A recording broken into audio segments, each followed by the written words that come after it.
Yeah, I think we're good. We're good? We're good. Sounds I good. think we're live. We should be getting some messages soon. All right.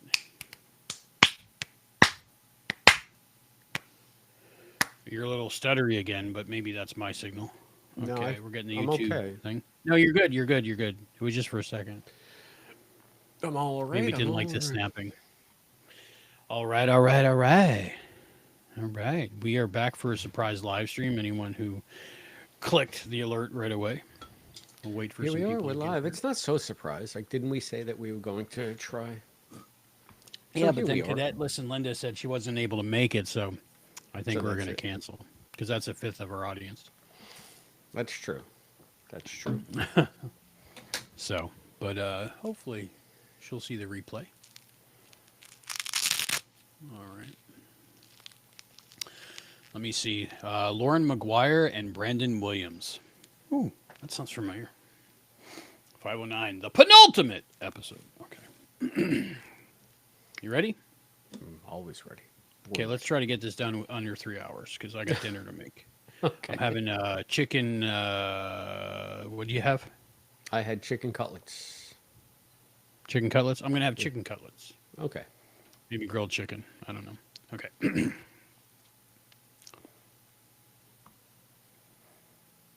Hello, Trek Explorers, and welcome back to Trek Exploration. I'm Albie. And I'm Chris. And today we are talking about Lower Decks, the penultimate episode, Season 5, Episode 9, Fissure Quest. Dun dun dun. Fissure Quest. How you doing, Chris? It's been like hours since I talked to you. I know. It's like I'm not hungry anymore. I've been sated. I've been sated with dinner. So that's good. We're off of our morning show and now on to our regular evening shift. So we got that going Yes, we're for on us as Delta well. shift now. We're on We can get Delta away with shift, murder. baby. Baby! Yep. No more of that morning stuff. But, the morning show, you got to keep it calm because people are just waking up, I'm telling you. drinking Yeah. that coffee, getting ready for the day, finding out what's going on. We gave them traffic. We gave them weather. Tonight, we're talking about Star Trek.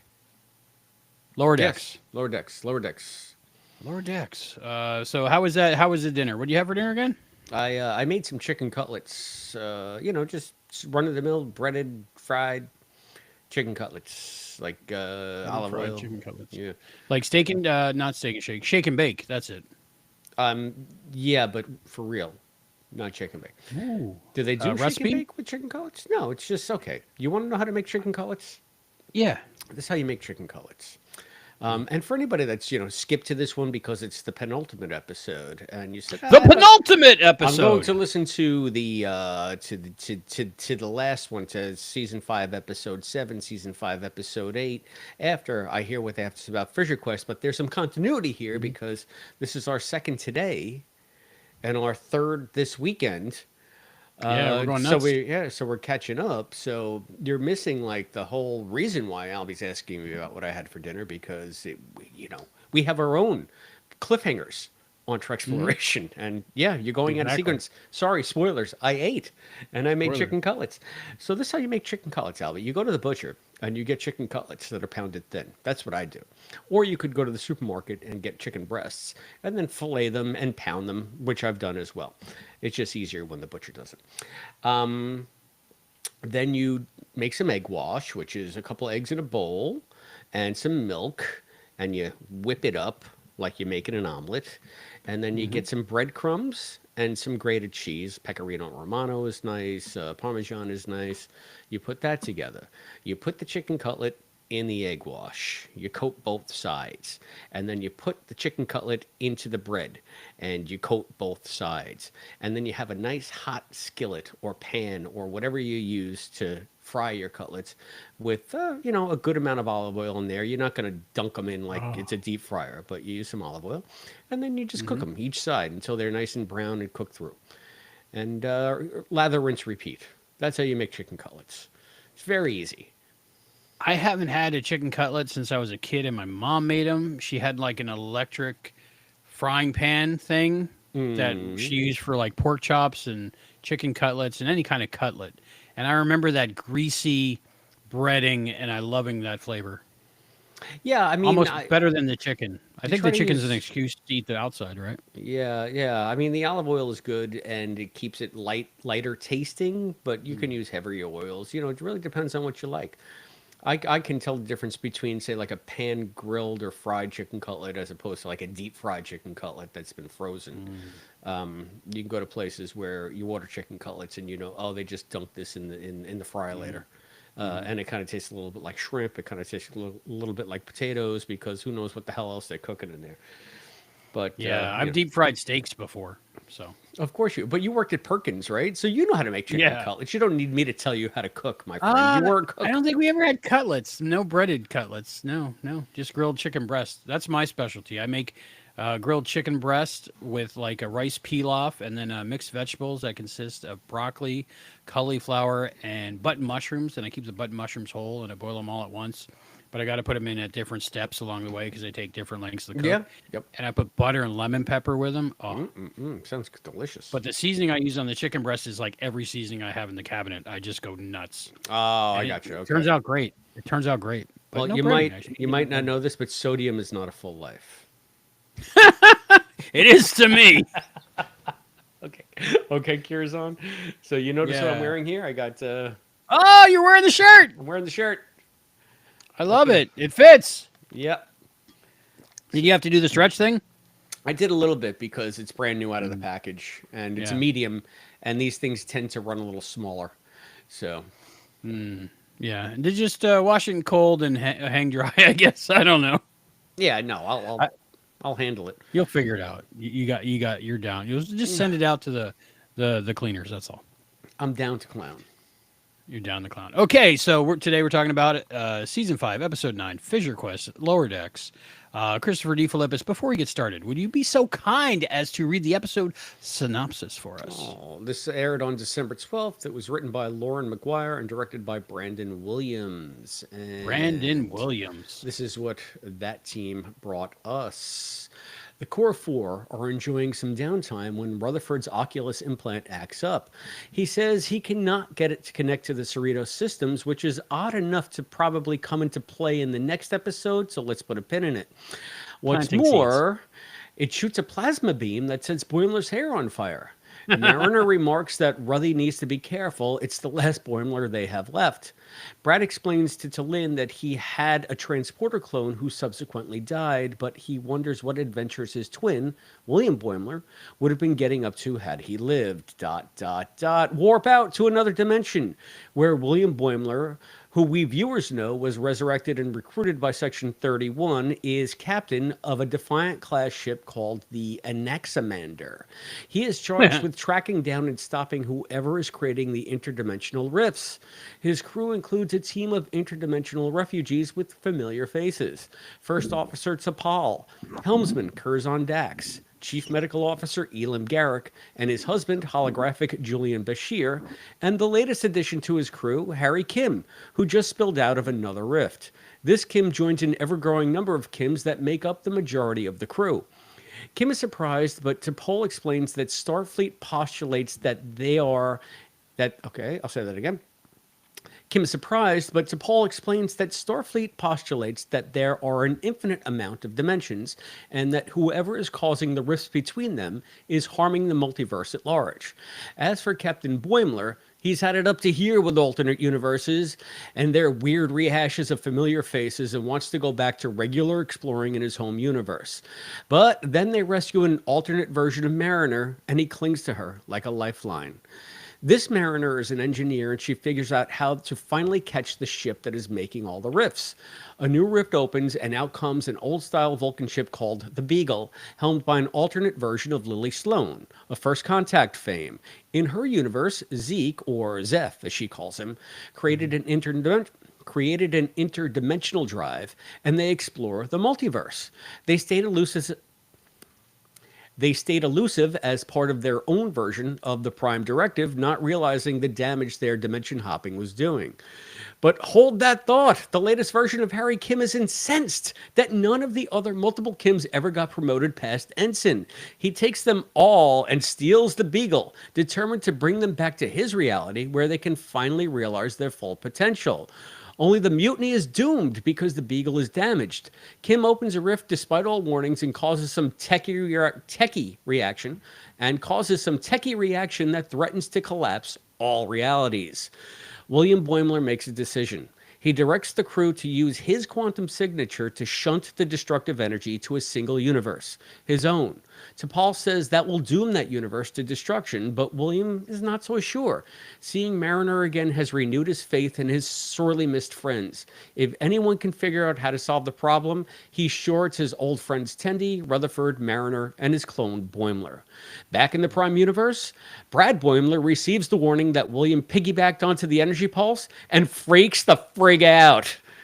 This time, for the almost last time, on Star Trek Lower Decks, to be concluded. Was that a good? I wrote that synopsis on the fly. That's great. The Omnipotent Willer says, expletive, we're all going to die. That's it. We're all going to die. That was a funny ending. Yeah, I like it. Now let's rewind a little bit. Wow, great episode synopsis. I love that for a couple reasons, because like if you haven't watched the episode in a couple days or so, it like refreshes your memory. But for me, I watched it 20 minutes ago, but it still refreshes my memory and maybe points out something that I might have missed. First impressions of this episode. Do you want me to go first? You want to go first? I want you to go first. Well, it was tough to write the synopsis. I had to watch the episode a couple of times because I was just so thrilled with the squee factor. Like the first time I saw it on Thursday or Friday night, I think it was Friday night the first time I saw it. It was like literally like tears, like from just all of the character returns and the guest cast that they amassed for this with nobody knowing about it. At least I never heard of it. And I want to say to Rick Berman, you remember how you said that the shitty finale of Enterprise was a love letter to fans? This was a love letter to Star Trek fans. This was just a fantastic episode of Lower Decks, and I think that the guest casting and the stunt casting only has some to do with that, not everything to do with that. So how about you? What are your first impressions? Joy. Yeah. Do you remember me describing to you that first sub I had after leaving the hospital, and it sent shivers down my spine and it released all these endorphins? I was getting that again for the second time in my life, maybe third if you count 1999. But down the back of my spine and all these endorphins just watching the episode, and I think it didn't really kick in because like I was excited when I saw T'Pol. But you have that whole thing where you might see her, but you don't hear her. And then when I heard Jolene's voice, I just, right? It's like it's something like you wait 2 decades and you get T'Pol back, even though it's for 28 minutes. Oh my goodness! And I so many times in the episode I got all giddy and squee, but also teared up, and it was like a love letter to the fans. It was a gift to us, and I wasn't expecting anything more than Harry Kim, and to get to Paul, and Garak and Julian and even Curzon. It's just amazing. And I can't think of man. I'm speechless. That's how good this episode was. And I almost felt bad rewatching it tonight because I don't want to waste it or take it for granted. I don't want to be like taking notes while I'm watching it. Like this episode was so special. Like whoever came up with this episode, Mike McMahon, needs to be in charge of all of Star Trek. I don't know if I agree with you all on of that. Star Trek. I don't know if I agree with you on that. I'm standing firm on that. Okay, all right. I'll say that this episode. Well, before we get into it, let's get into how we can tell people out there who are watching or listening how they can tell us what they think of this episode. You can do so very easily by going to patreon.com/Trexploration. That's patreon.com/Trexploration. That's where you can find our main hub of discussion, where our community of Trexplorers reside. You can also figure out how, or if if you want to support us there monetarily, but you can also join the community for free. So please go on over to patreon.com/Trexploration. I know, Albie, you're working hard on getting some holiday gifts to people who are over there already. So there's something that you can do over there and maybe get a little bit of a bonus from Yeah. our show. Give us the address. Give us So it your got delayed address. today. Apparently, Staples closes at 7 p.m. on Saturday. Those sons of And the bitches. post office doesn't stay open all night, is what I'm understanding. No, yeah, So no, I'm learning yeah, a lot of things. they're pretty strict. So then I was like, I'll go tomorrow to the post office, and then somebody told me the post office isn't open on Sunday. So I don't know. The whole world's closed. It's weird. I don't understand it. Well, But the whole world's always so closed to you because you wake up at 6 o'clock in the I know afternoon. it just seems ridiculous. You're on Delta shift, and the world don't care about you. But that's okay. So if I send everything out Monday, so maybe Tuesday, Wednesday, Thursday, people get it, and that's Yeah, still plenty of time. I plenty think of time, plenty of time before plenty of time. Christmas. So give us your address. And You before get another Hanukkah. Hanukkah chance. starts on the 26th. Hanukkah. And When is it? Kwanzaa starts the same week. I think Hanukkah starts When is the Hanukkah? 26th. It's very late this year. Okay, and 23rd is Festivus. So Okay. Festivus very of the excited West. about all of it. You can also tell us what you think of this episode on Patreon at Trexploration Pod. You can email us, trexplorationpod@gmail.com.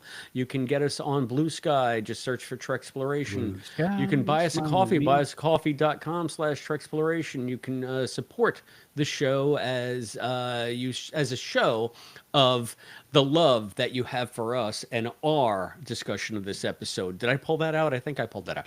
I think you got it. Email us, trexplorationpod@gmail.com. Telephone us at 707-847-6682 or 6682. You can send something to our post office box, your manifesto of the multiverse at P.O. Box 542, Bayport, New York 11705. That's P.O. Box 542, Bayport, New York 11705. You can find us on Twitch, and you can find us on our website, trexploration.com, which is looking pretty sharp. It's getting there. Adding a couple posts a day as I get time. I'm editing these shows. Now we got 2 more to go out, and some about Riverside's glitching lately, and it's causing a lot of extra time. So hopefully Maybe they get we that switch fixed. out of Riverside. Maybe we go to Discord or something. I don't know. Maybe something. I like the Riverside platform. It's just started this week, so we'll see. All right. Well, we We'll give need them a little to also thank our existing crew of intrepid Trexplorers. Thank you. They include our cadet, Listen Linda, our Lieutenant Commander, Scott Seligman, and Cosplay Dad. You can also thank everybody. Salute Captain Charles from Texas. He hasn't told us how he wants the salute. Kapla. But we are definitely saluting Captain Charles. And of course, you better bow down to the omnipotent Willard, our lifetime member. The omnipotent Our Q Willard. Continuum level supporter. So, and thank you to all our free patrons as well. Those All of people them, that yeah. are over there on the Patreon site. You can, again, join there for free, but if you can find it within your heart, we'd love some monetary support as well. Good shilling? Did I shill enough? Yeah, that's great. Eventually, I want this to be me and Chris's only job. So, I mean, I've done the math, and if we get a good 600 times the viewership we have now, we might make it. We might make it. We might make it to subsistence level where I can Yes, eat. that's the goal. I can go back to I, college days where I ate rice every day for dinner. I can eat rice, but just not a lot. I was just really, I- really emaciated. Rennie came to me last week, 2 weeks ago, and said, I want to learn how to cook. Because, she's 12, so it's time. So I started her off the next week with rice. So now she Rice? knows how to cook rice. That can be Because I tough. saw a meme like people don't know how to cook rice, like the new generations or whatever. So I want her to read cursive, like I said, and I want her to be able to cook rice. She cooked perfect rice. So I just took some Wow. extra insulin and I ate the rice. It was amazing. It didn't need any like sugar-free sweet and sour sauce. I just salt and butter, and it was like perfect fluffy. Yeah, that's how you make rice. I mean, did you cook it in a pot or in the microwave or in a pot. All right, because Yeah, you don't need a rice cooker.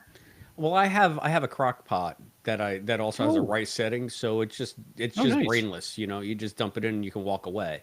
Whereas you cook it in a pot, sometimes it burns on the bottom. It's a little tricky in a pot. Yeah, if you don't do it just right. So she did it just right. And then for the her. next night, I taught her how to make pancakes.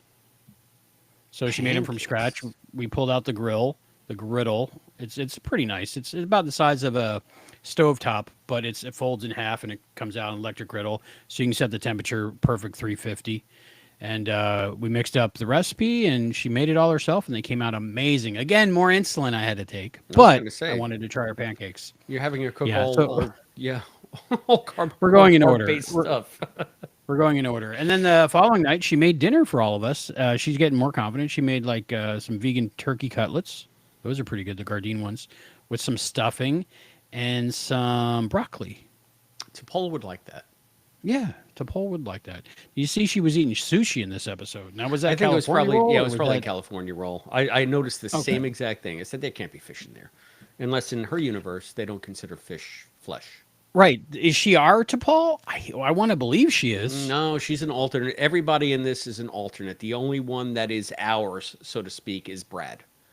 Is And it's not Bradley Brad, going? it's Oh, William. It's William. because they said we're all from different universes, right? Yes, yeah. So into So Paul's universe, because first I was like, oh wow, Trip lived. Oh wait a minute, this married to was Trip for yeah, 67 years. Yeah. 63 years or whatever. So 63 years, something like that. Oh, that's right. Because in the holodeck version of the end of Enterprise, Trip dies, but that's not really what happened. So that's why I didn't worry about it. well, I don't know. I wish that they would have put T'Pol into a uniform, but I guess it was just more T'Pol being T'Pol. Even in Mm-mm. Enterprise, when she became part of the crew, she never donned a uniform, and it wasn't until the novels, the Enterprise novels, that came out post series finale. Well, actually, I guess post Terra Prime or whatever the last two were before the series finale. Series They finale doesn't count. That's a next gen episode. But they do come to the fact that since Trip dies, she starts wearing a uniform to honor his memory. So in the book, she's Oh. actually wearing like an NX style Enterprise uniform. What? So when Section 31 faked Trip's death, like he never had contact with T'Pol again, I guess. At least up into that point in the books. Well, who knows? I don't know. I guess. Tell me the feeling you experienced when you heard Jolene Blaylock's voice I for the first time in the show. yeah, it was so fantastic because I really happen to like Paul as a character. I think that she's one of the heart and soul of Enterprise. Her Hmm. and the triumvirate of that show is to Hmm. Paul, Trip, and Jonathan, and to get Jolene back, like you said, Jolene is, and Willard said it too. Jolene, She's been Jolene. retired forever. She's married. I think she just had a kid a couple of years ago, and Yeah. And from what I understand, she was pretty bitter at the end of Enterprise from the way she was treated by things or stuff, circumstances. yeah. So I mean, So for it her was to never, she was never expected to come back. do this, I think it's because she probably loves the fandom. She probably realizes the resurgence in the popularity of Enterprise since it started streaming on multiple platforms. And maybe she Hmm. does want to give the fans a treat because she realizes that they have nothing to do with what went on backstage, what the decisions that the higher Hmm. ups made that she was forced Hmm. to endure. They just love the show and they love the character and they want to. Now, this is me just speculating. I don't know. Maybe she just wanted a That's all we paycheck. can I do. don't know. But I have to. I doubt the pay. No, I don't think she needs a paycheck. Right. She's in the top 1%. Yeah. So So I mean, uh, but I, it's I not have to that. She think. did it for the love of the fans Yeah, I or have to think that the she track. did. Now here's an odd thing though. Did you look at the credits? She's credited Yeah. simply as Jolene. Yeah. It made me sing that song, Jolene, Jolene. Right. That's a great song. I love that It's a song. great song, but I Um, wasn't. I was singing the Miley Cyrus version, not the Dolly Parton version for some reason. Willard is saying that she was credited as Jolene at her own Per her. request. So I hadn't read Well, anything about it. Maybe it was on Trek Movie, the ins and outs. yeah, I have to read about it. My first guess when I saw that was she's married now and has a family, so probably changed her name as it is in the early 21st century tradition. So maybe she just didn't want to go as Jolene something else, or maybe Blaylock was not her maiden name. I have no idea, and it's been changed. But we all know who it is. But Jolene. Yeah, it was funny because when I first saw that, I was like so swept up in the moment of all the guest stars in this, and Hmm. then I was trying, freaking Paramount Plus.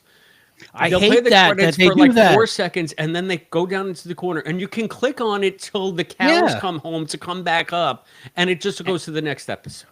Well, So mine will come back up, but then I then it's missed the credits. right, and So then you then got I to rewind rewind it, it, and then it and then shrinks it does it again. again.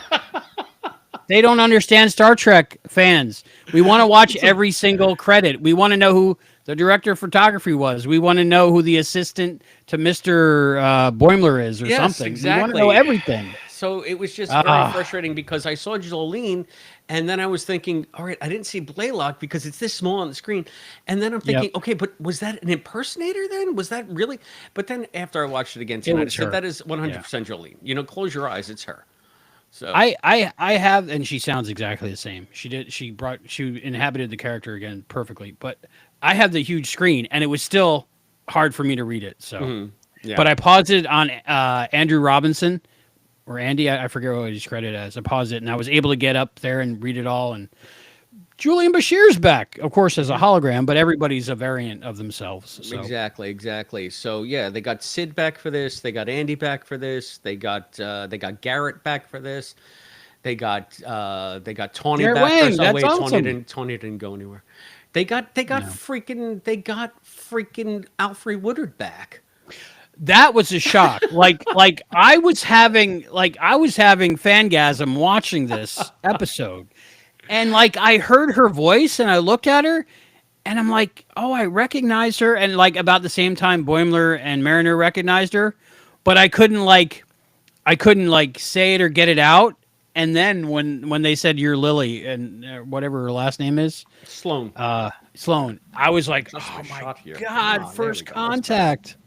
First contact. Right? Good stuff. Yeah, I knew I Man, was you off would center. never think to have Alfred Woodard back. Yeah, I mean she's a legitimate movie star. So for Yeah. her to, it's crazy to me. It's just absolutely crazy to me that they got her back, and I think it shows a love. Like maybe she loves the legacy that she has with Star Trek too. So she's just like, hey, why not, right?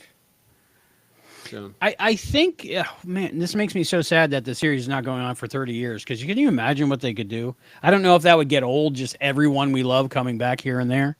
But for right now, it's like the best thing I can think of in recent Trek history. But I got to think for them, it's, they're doing it for the fans and, they love the property and they just got to drive in and they don't have to do hair and makeup or costumes and they just get to be in their character's shoes one more time. yeah, I feel like that could be a reason why Jolene decided to do it as well because she didn't have to get into the cat suit. She didn't have to get into any kind of elaborate makeup. She could just go in and revel in the character and do what she Yeah. did so well. I think from Uh, Enterprise, episode one, I thought she was on point. So oh yeah, she's so great. Like even if she was in the cat suit, I would still love her character. I think she showed up at Star Trek Day a couple years ago, and she was still looking good. I think she could pull it off. oh, I have no doubt about that. It's just whether or not she's comfortable and wants to. And Yeah, if that's she true. doesn't have to, But why would she? no, She yeah. can go in and Oh, voice the and character and have just as good a response, maybe a better one, because they're not going to be trolls online, dissing her yeah, because 20 years has passed and she looks slightly different. overwhelming excitement and joy I've heard online. I haven't seen anything negative. I've seen people saying that this is to them like not only the best episode of Lower Decks, but one of the best episodes of Star Trek that they've seen. So And you can yeah, go. what? No, no, no. So My, I think that like you said, the fan accolades are through the roof on this. I remember I was giving like the Fissures opening every episode. Like I was giving that crap at the beginning of the season because it was just getting repetitive in one note and like almost like the lower decks of the other crews before we had Nick Locarno back as the big bad for that season. But they totally changed my mind on that. So I'm going to go back when I watch the season again. I'll be looking forward to the Quantum Fissure or the Yeah, Fissure Quest. Yeah. I think that if you had an analog, it would be William Boimler because he's sick of the whole thing too, and Hmm. I think he was maybe the voice of people who get angry about multiverse stuff because it is somewhat derivative, it is kind of pandering and fanish, and he's Hmm. just saying it's just a rehash of stuff we already know. It's why don't we get to some new stuff? Just get some real exploration, and you could almost hear the naysayers out there. But Hmm. yeah, having Lily explain it in a different way and showing her Oh point yeah, of view, yeah, it was. So yeah, there's a lot to I unpack love that. here. Yeah, there's a lot to unpack here. So I love that speech. yeah, That was great. During that little conversation, that opened my mind, like Quaid starting the reactor. Quaid. I'm sorry, I'm Open your thirsty. I'm mind. excited. I'm excited. What are you drinking? Same thing, right? Pellegrino lemon. It's my last can. I might have to go back down because I'm almost done with it and get. Yeah, mine's kind of empty too. Somebody buy me a no sugar added hot cocoa I need a with replenishing some cup of water. That's it. Just like no sugar added. I should like a have some little. extra I beverages. need a D&D cantrip where I have I brought the two never out with ending me, the but never ending can of Pellegrino. Pellegrino. You should have like a little mini fridge in there. That's like an Xbox. Okay, we still talking about this? Let's or do Yeah, we we're do other talking stuff? about Let's this, talk right? about this. Hey, why don't we talk about Uh, this? why don't we talk about this? The first thing I noticed in this episode was Shaq's eating the potato, kind of mashed potatoes, kind of look like Close Encounters of the Third Kind. Was it? Was I didn't even notice it. Wow, that's pretty funny. I Yeah, thought he was just having another PTSD flashback, which I guess a little Easter egg Yeah, within Easter egg. Miggly Moo's therapy is not doing him any good. He So, died before, but he's fine. Uh, what was that alternate universe? Like they gave it a number, kind of like Marvel does.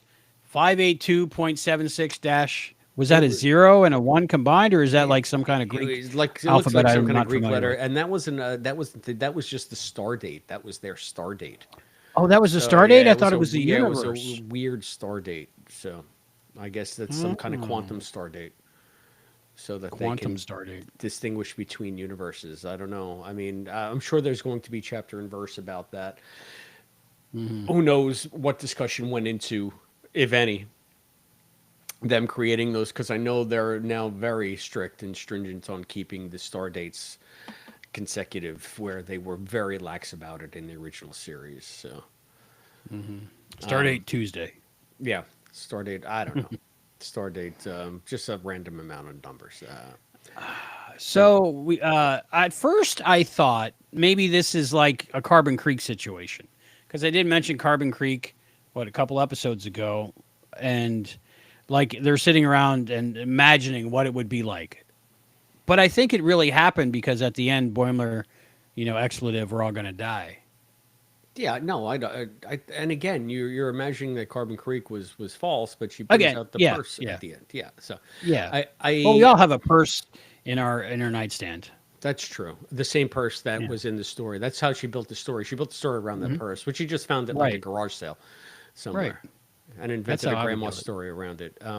I Garage sale agree. on Regula 3. So this happened all in Boimler's head, and he's the only one seeing the danger No. coming in because it's all in his mind. Maybe he's crazy. Maybe it was Ruthy's implant that zapped him with that plasma beam, and implanted these false thoughts in his head. Maybe they're sitting around and playing a game of like D&D or something, but Starfleet with all the characters that they make up, and he's the dungeon master, There you go, game master, depending on which game game you're master. I don't know playing. Yeah. that stuff. So I mean, I had a question. Well, you think that malfunctioning of Rutherford's Oculus unit is that from him getting zapped by licking the transporter pad in fully dilated? I don't know. maybe could be. So it might be a follow up, but it might be something that they're going to be doing. I don't I know. think it's going to all tie into the rifts somehow. I think that what I was thinking about that. Now, you tell me. Could this be an alternate Rutherford who doesn't know that he's on alternate Rutherford, and maybe that's why the Oculus is not syncing up with the Cerritos, and maybe that's why it's able to do things that it never did before, like shoot a plasma beam. Could it be that we're seeing the what did he call him? The one that was from Beardy Boimler's universe. It was like a robot Rutherford. He was much more Oh cyborg. yeah, yeah, yeah, yeah. Yeah. Could it be that Rutherford was abducted by robot Rutherford, and this is robot Rutherford? Maybe, but now that you mention it, I Otherford. remember That's what Otherford. That's what they Rutherford. call him. Yeah. Rutherford. Now that you mention it, I remember the consoles on the Axanar. What is it? It was Axanar called the Anaximander. an Axamander. Right. The consoles on there were giving the same Sparks looking thing as Rutherford's eyepiece was. So Yeah. maybe it So is tied into the Rift. that would be one deep cut. Like we'd have to figure it out. It'd be like when we discovered that Bashir was actually a changeling, and then you got to go back and figure out. Oh my God, there's been a whole number of episodes where this actually wasn't Julian. This was a changeling. So, I Hmm. mean, maybe we're gonna have a similar situation where we have to go back and say, okay, this actually wasn't Samantha, and it was an alternate version of him, or some kind of nefarious plot to replace him. I know I'm probably completely wrong on this, but it seems like all bets are off here. It seems like they've opened Hmm. up a multiverse, so there are just any number of plausible things that can happen because in a multiverse anything can happen. So Right.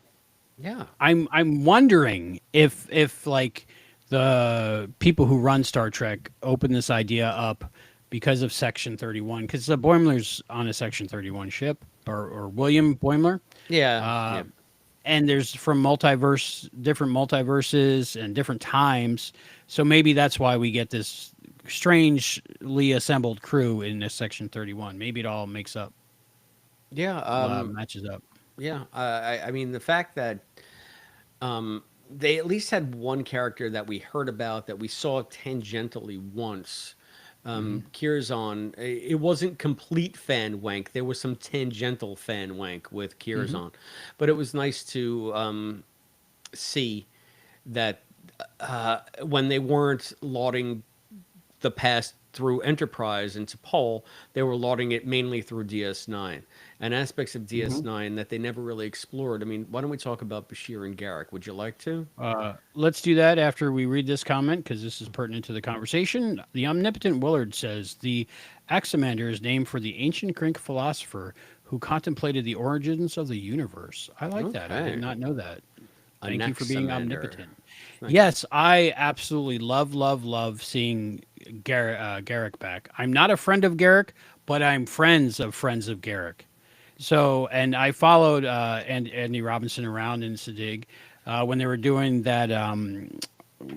It was like a reading of fan material, wasn't it? They did. Sid did like a Garrick. It was almost like an epistolary of letters between Garrick and Bashir or something like that. I Yeah. saw the first couple of them. It was on his website during COVID, Hmm. and Yes. I didn't get through all of it. But he got most of the main crew cast back together to read their parts, and I don't remember if it was a fan written thing or how it came together, but It was it was another way something. that they explored the Garrick and Bashir relation. Relationship. Yeah, and I always liked that. I thought that worked out. I don't know.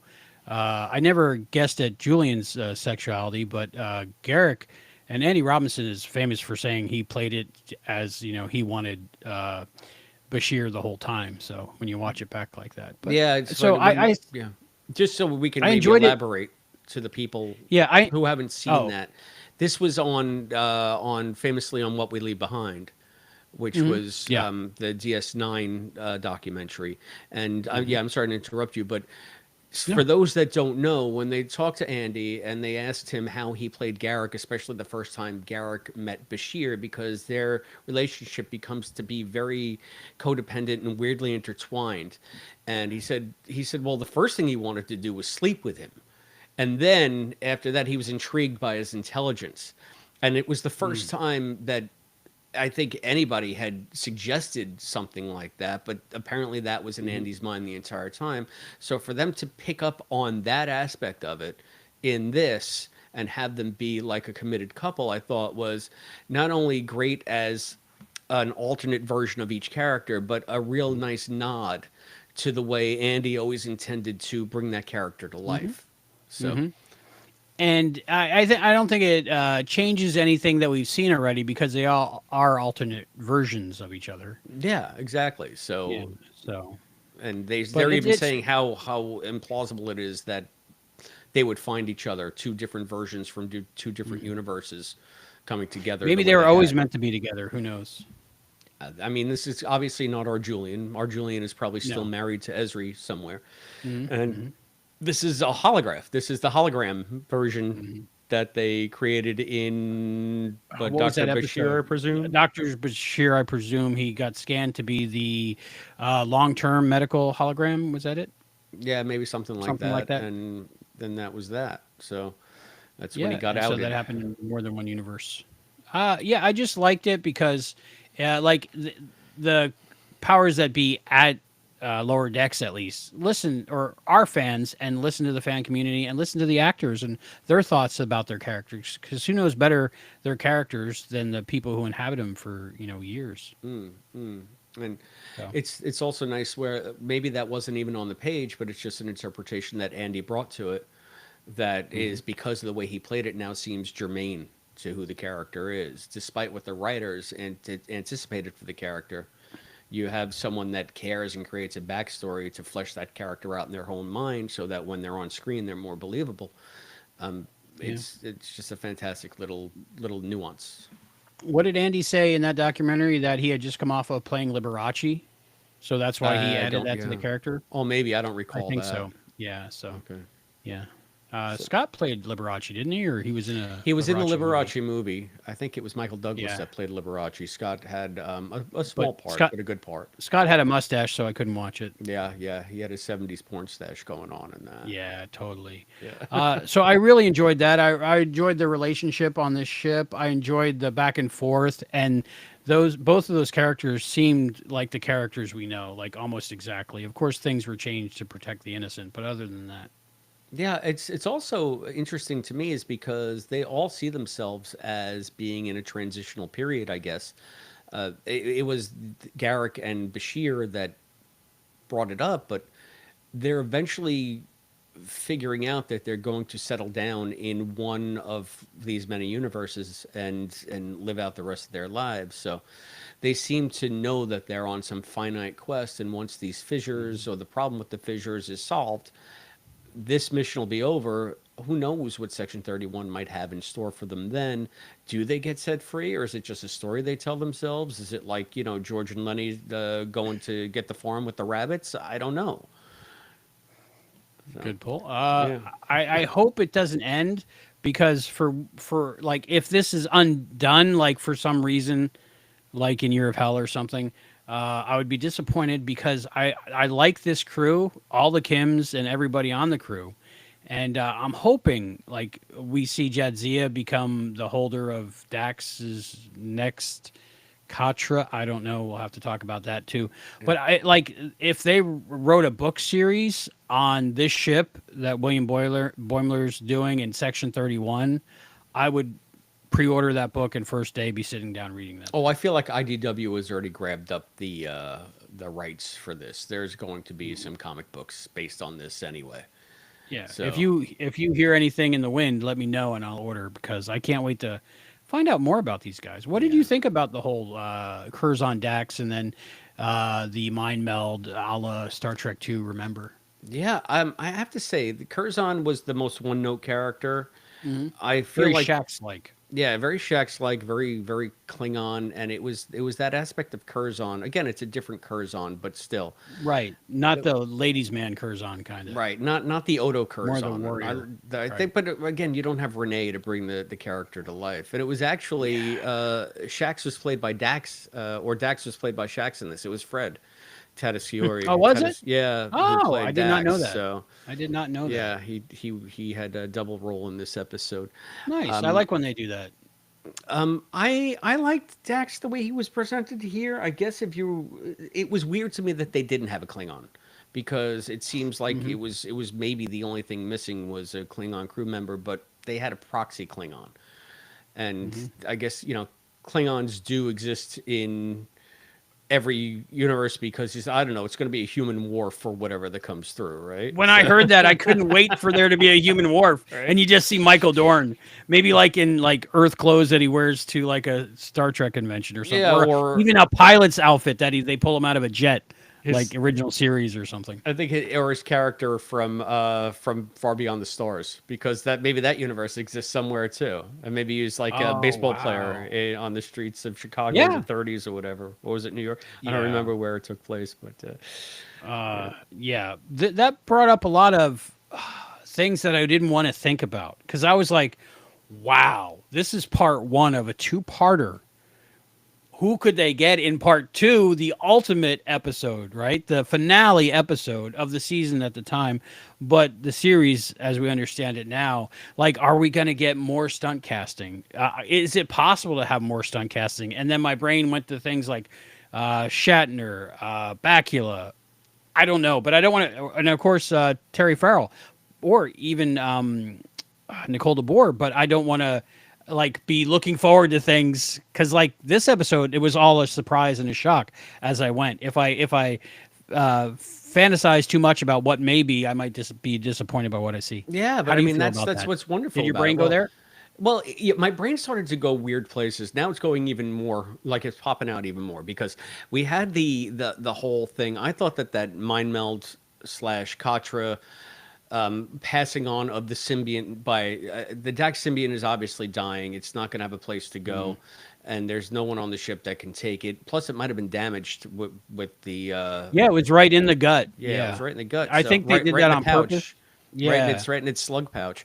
but so Dax might be dead. Yeah, Dax, but not because they live on through Their T'Pol. memories. Yeah. So could it be? Wouldn't it be something else if they got Nicole or Jadzia from another universe who hadn't died, and then she can mind meld with whichever version comes across of whichever actor, and then give that version of Dax, 7 or 8 more lifetimes worth of experiences to carry on to their next host, so that Dax can live on.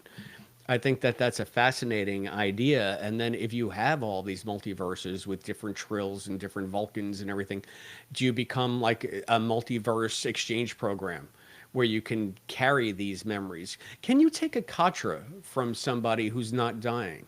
Can you just capture memories and transfer them? That's an interesting question. I'm trying to figure that out because when you mind meld, you basically join brains and can see everything the other person is thinking of, but you retain all that, or is it just like a place you visit and then come back from? Yeah, I'm not sure because it was a very specific thing when Spock implanted his Katra in McCoy. The And whole remember thing. yeah, so I don't know how it works per se. There was one book where they had like a rogue Katra of like one of the like proto Vulcans who was savage from back in Vulcan's past, and he was taking over people's minds and murdering people and stuff. It was kind of a cute story. Cute story. You like that? It was a cool story. I'm Reminds me trying of to one of remember the which one it season one was. episodes of Deep Space Nine, where Julian got the other guy's personality from a scratch or something. I don't recall that one. We'll have to go through it. That was I'm a good sure one. I've seen it a That had her dozen friend times. Vinny the Viper in it from Quantum Leap, Oh, okay. I believe. Very nice. From Seabride, Yeah. you say. Bride, yes. So, yeah, I mean that's an interesting question. Will that Jolene, will that to Paul be able to go back to her own universe? And if she does, where is she in the timeline of her universe? She was married to Trip for 83 years or 63 years, but Enterprise was 200 years before the original series. So she still lives Again, way earlier than. But Daxus existed back then too. I mean, so who's this? Maybe it's Emery, or maybe it's who was the first Dax? I forget the hierarchy of Daxes, but there is is still it possible? a Trill living with a Dax in their belly at the time that the NX-01 is flying around, because Mhm. Emery, I think, met McCoy, right? So they go Sounds back at familiar. least 100 years, and if you're talking 7 lifetimes, it's got to go back at least 700 years. I'm excited for a Jadzia and or a Esri, but I was thinking, what about just T'Pol Dax? Is that possible? Yeah, that would be really cool too. And then how do you Yeah. do that? Is she going to start getting spots? Yeah, I was I thinking, don't do you know. grow spots? Is Right? that part of the Katra thing? Yeah, is that a So QR yeah. code or something? So and do you have to implant those if you are going to transfer those memories? Does it have to be to a Dax? Can it be to what was it, Janal? A symbiote? Yeah, Yeah. yeah, the symbiont that was on Discovery or whatever. But Hmm. another one, there are so many of them. Well, not so many, but there are more than one anyway. So Hmm. I'm not sure if I can. Can we name other? Can we name other slugs besides In Janal? the Next Generation episode, The Host, there was that one, but But I he don't wasn't a Dax, remember. right? And that's before No, not they. a Yeah, Dak. that was the Before the northern. spots. Yeah, that was the The northern, northern. from the northern region. The northern trill. Exactly. Exactly. Uh, everything was so great in this episode. I would even watch a spinoff with just a ship full of Kims. All right, you're the What Voyager fan. Do you want to talk I about am. the Harry Kim thing? Tell everybody at home who's listening on the podcast Oh, feed and who is seeing you on the YouTube channel. What is it that you're wearing? I am kind of in uniform. This uniform only exists, as far as I know, in this episode that we're talking about, Fissure Quest, and the Star Trek Voyager episode, I believe is called Drive, where for some reason along the way, trying to get back to Earth, Tom Paris and Harry Kim uh, go stock car racing in the Delta Flyer with other aliens in the region. So they have these NASCAR driver suits, and that's what this is. It's So eastbound and down, 18 wheels and trucking. We're gonna do what they say can't be done. It's like a Cannonball exactly, Run, the Cannonball Run Cannonball of the Run. Delta Quadrant, right? Yeah, so they had to do it for some reason. I forget what the excuse was. Maybe they needed a part and they had to win it. I don't know. Maybe they were just bored. I have no idea. But I remember being a good episode. And when I saw the uniform actually online for sale, I was like, need it. It looks like something out of Speed Racer. I'm just gonna say it. A little bit, a And when little I bit. saw the Kim But wearing it, I said, I don't know what uniform that is. But so for those of you oh, listening you at definitely home, got to go through yeah, it's the Voyager. uniform that Harriet was wearing that had the white shoulders with the red Hmm. piping and then the gray bottom. He Yeah, was like a he was unique charcoal and a among black. all of the Kims. It Yeah. wasn't Voyager slash DS9 uniform, or I should say it was. Well, it was the Generations uniform first. So it wasn't the Yeah. Generation variant. It wasn't the First Contact variant. It was its own thing. So I was very lucky that it's Kim's in like spandex. So, yeah. what do you think of all the Kims? There's like 15, at least a dozen. Yeah, I mean, I know that the multiple Harrys is kind of a running gag because Hmm. the Harry that we see in Voyager, doesn't he change places twice, from what I He understand? kind of Or dies, and then we kind of absorb an alternate, and nobody ever talks about it again. right, yeah, like does this guy have the same parents? Does this guy have the same upbringing? Didn't him and Naomi Wildman come from a different universe or something like that after they got iced Something on the like that. Voyager? Yeah, I- I mean, I kind of If I remember an episode like that and railing, saying, "What? This is as stupid as when Uhura gets her mind erased and she's just fine by Bluey, the end of the episode." Bluey, yeah, Bluey. Bluey, I mean, Bluey, and then the what? next week she's the same person. Yeah, So exactly. apparently, there's a lot of Katra downloads going on. What in the actual f is going on here? Bluey. And of course they don't explore it on Voyager. Like this is not my universe. I'm not your Kim. How do we? What? What? If I, if I was alternate universe Kim, I would have gave myself a promotion because they don't know where you came from, so you just skip a grade, Right? right? Yeah. So why not? Then that would have been a differentiating thing. Instead of Ensign Kim, it would have been Lieutenant Kim. I guess. I guess. Some But I growth guess the for the other running character. gag on Voyager is that Kim never gets promoted. But again, we talked about this Right. last time. I think it was Mayweather never gets promoted either. So it's Yeah. just. I think that. Them playing on that is a nice wink to the fans who know about it. And I guess Garrett is a good sport about it. Yeah, I listened to Delta Flyers a few times when he talked about it, and it's his thing. He doesn't mind it. I think he likes the thing that he gets talked about in the fandom because of it more, maybe. And now this is shedding some more light on the timeline. I don't know how long ago these episodes are written, produced, or decided upon things, but I remember I think it was the last episode of Picard or thereabouts when we find out the new rank for Seven. That they did some polls from other. I think Star Trek Voyager was it not Tuvok? I don't know, but Harry Kim was originally supposed to be there as a captain. So Oh, maybe really? that's why that got nixed because they were already working on this. I'm not sure. Somebody let us know. Yeah, but I mean, it's kind of weird that they would because I don't. The shows don't need to talk to each other, and this is just an alternate universe version, That's true. so it doesn't have to jive with what comes before. But then again, I mean, wasn't the Defiant was supposed to be called the Valiant to begin with? I called it a Defiant class ship. Maybe it's a Valiant class ship. But they didn't want a V name because Valiant would have come at the same time Voyager was on the air, and they didn't want fans to be confused. And I had to forget, maybe it was Drexler. Drexler who said, "You have like 17 shows where every ship is named Enterprise, but you're And they're afraid going to that be they're going to confused by get two Valiant and names. Voyager confused." All right. Definitely a V word. So is that where they got Defiant from? So Yeah, yeah. And let's talk about the ships. Beautiful. Like I'm not a ship head, right?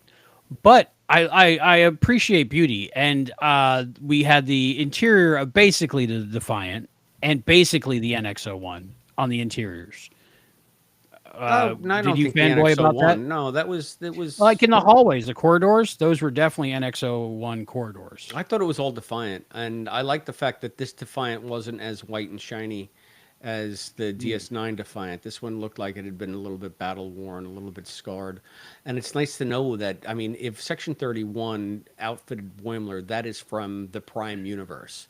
So that ship design has lived on since DS9 because it is useful, because it probably can still cloak. That's one thing that happened in DS9. They were supposed to have the cloaking technology only temporarily. They were only able to use it, or they were supposed to only be able to use it in the Gamma Quadrant, and they were supposed to have like a Romulan liaison on board to give them permission. And then that had for maybe one episode, and then the Defiant can cloak now. And they just cloaked whenever the hell they wanted to, and I can't imagine that it's gotten any better. So if Section 31 is going to have an overpowered ship like the Defiant, that's going to do stealth missions, yeah, I have to think it's the same class, the same It looks bells like and the same ship, whistles. just a Yeah, different name on it. different name on it, But and like I said, a little bit grimier, like a little bit grimier, a little bit more the texture. NX-01 corridors I was talking about were for the Beagle. Oh, the Beagle, but those weren't. Yeah, when they were working on the glow sticks. I thought that was pretty awesome that they used the design of the Vulcan ships from Enterprise, and that those were still around. Obviously, this Lily, either that is what has evolved in that universe, or she comes from a time that's slipped back somehow. It's kind of like when in Enterprise, when the Defiant from the Prime universe goes into the Mirror universe, there's a time differential there. So Yeah, that may from just make Tholian sense Web, logically that yeah. not all development of everything would happen at the same time. Yeah, or that Oh, Federation would arise. There wouldn't be Federation ships the way we have them if Zeke's drive was a transdimensional drive and the Vulcans were our friends instead of our adversaries as they were a la Enterprise. You got to think of an alternate history where the Vulcans and the humans remained fast friends, and maybe the Vulcans shared some of their technology because the exploration of different universes is a much more enticing scientific prospect to them than exploring the galaxy that they're already in, that they've already kind of established a foothold in, and maybe that's why they're not so reticent to let the humans off the leash in Lily, in this alternate Lily's time. And maybe that's why she has a lot of good Vulcan tech. they're sliding into other dimensions, and Jerry O'Connell. They didn't work a Jerry O'Connell thing into that yet. Yet they need to. Like, wouldn't that be cool if he fixed everything with like a remote control looking thing? Would it be Charlie and Jerry that just come Ransom. onto the boat with Arturo and Yep. would Wade still be, or would she be in the Cro-Mag breeding Oh, camp? I don't know. I don't.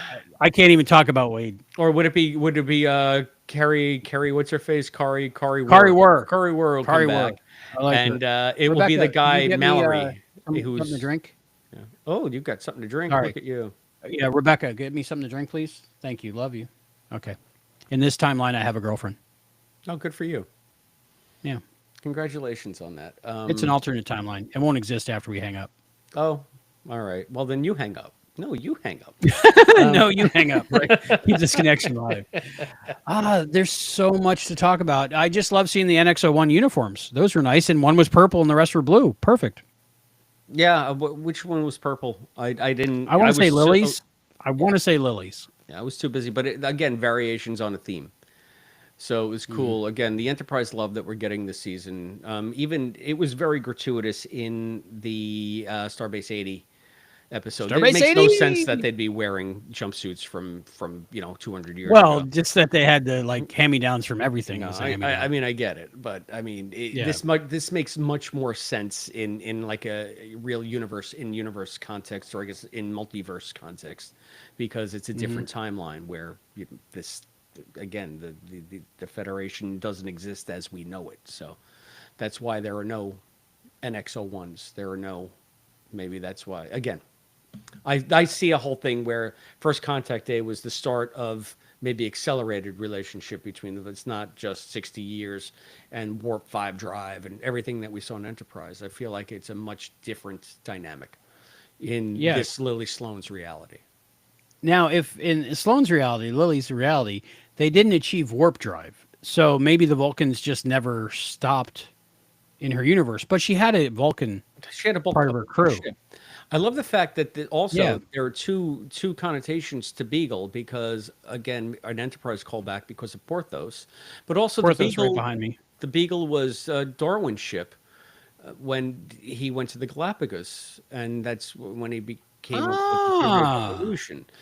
I like So that. it's I almost didn't know that one. like a double nod to both Hmm. fandom and science, the history of science. Immediately, I went to Porthos, and Yeah, then of course, like the eagle, it kind of sounds like the eagle, but I didn't think about that. Wow, some fly deep like an holes. eagle. We have some very intelligent writers in that writers' room. It's a shame that they're on hiatus right now. Yeah, I have to say. I mean, what do you think like of how they've been able to keep, or am I just not reading stuff? Keep all of these surprise guests under wraps for this entire season. I had no idea that Brent was going to be on a couple of episodes ago. No clue Everybody has that. kept Yeah, quiet. it's just crazy that I this think hasn't leaked. I think Gabrielle has said the guest cast in this season is mind blowing, but that's all she said. And we I just thought Harry Kim, okay, I'll take it, blowing my mind, but I want more Harry Kim, sure. But nothing slipped, and this isn't like South Park. I don't know if you've seen that documentary where they can make an episode in like a week. Yeah, yeah. This literally takes I think over a year from start to finish, right? I would think because they have to send the animation out. I think Trey and Matt have uh, Yeah, what the they call in-house they have an CG in-house people. animation unit. And Yeah. because their animation is so simple on that show, he says we basically have a bulldozer to make an anthill. So it Yeah, really doesn't take them that long to put together an episode. that's how they were able to be so topical for Yeah. that couple seasons when they were, where Mhm. something would happen and 3 days later you're watching an episode about Yeah. what just happened and you're like, Right. how did they, is it possible, Yeah, But so um, there's a little more involved, I think, in producing Lower Decks, and especially the quality of the animation, because like we had been mentioning, it's just become so cinematic. It's really mhm. gotten a lot better this season, and it's got to take months. It's got to take months overseas, probably, and I think that a lot of stuff is animated in Korea, or it used to be anyway. I'm But very interested in the whole process. I would love to talk to Mike one day. Hopefully, yeah, that'd be. hopefully he sees this if he gets bored, if he's in I'm sure between jobs. there'll be a Patreon sort of GoFundMe. Hey, we need an Enterprise documentary or a Lower Decks documentary. We're still missing the Enterprise documentary. So we got the DS9 documentary, I'll finance it. and oh, there we go. The Omnipotent Willard writes, Mike McMahon has stated back when they were breaking the season, they were working on Enterprise surprises. I So heard of Enterprise surprises. I heard of rumblings of Scott being back in Star Trek. I asked Jay. I don't know.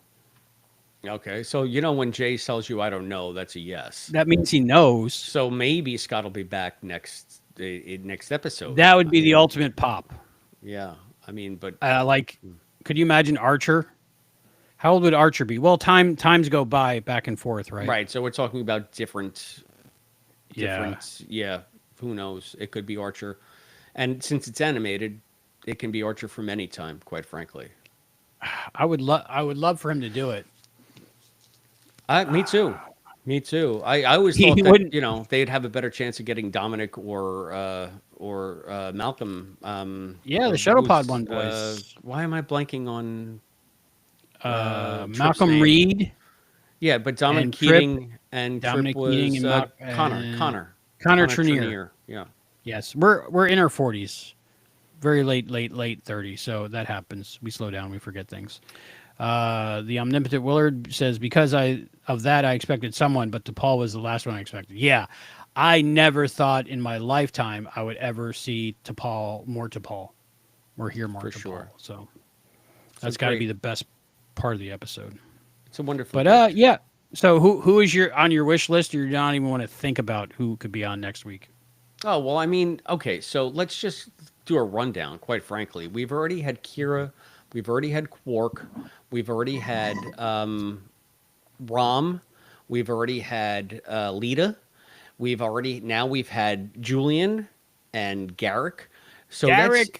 that's everybody from DS9 aside from Renee, and Renee can't come back. And